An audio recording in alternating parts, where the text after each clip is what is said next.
Hi இன்றைக்கி new collection பார்த்தீங்கன்னா denim வந்திருக்கு. ஸோ இது மிட்ரேஞ்ச் டெனிம்ஸ் தான்.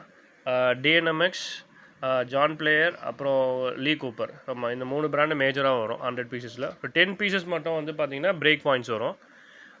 ஹால் வித் எம்ஆர்பி டேக் தான். எம்ஆர்பி டேக்ஸ் ஃபுல்லாகவே உங்களுக்கு வந்துடும். எல்லா 100 பீஸ்லையுமே எம்ஆர்பி டேக்ஸ் இருக்கும். ஆமாம். ஸோ இது வந்து பார்த்தீங்கன்னா பிராண்ட் பில். ஸோ உங்களுக்கு ப்ரைஸ் ஹோல்சேல் ப்ரைஸ் வந்து பார்த்தீங்கன்னா 380 ப்ளஸ் 5% ஜிஎஸ்டி வரும். ஆமாம், ஏன்னா பிராண்ட் பில் இருக்கிறதுனால. எஸ், நம்ம கம்பெனி நேம் இனோவ் கார்மெண்ட்ஸ். நான் டிஸ்கிரிப்ஷனில் டீட்டெயில்ஸ்லாம் கொடுக்குறேன். நம்ம இந்தியா மார்ட்டில் வந்துட்டு பார்த்தீங்கன்னா ட்ரஸ்டட் செல்லராக இருக்கும். நீங்கள் செக் பண்ணிக்கலாம். தேங்க்யூ.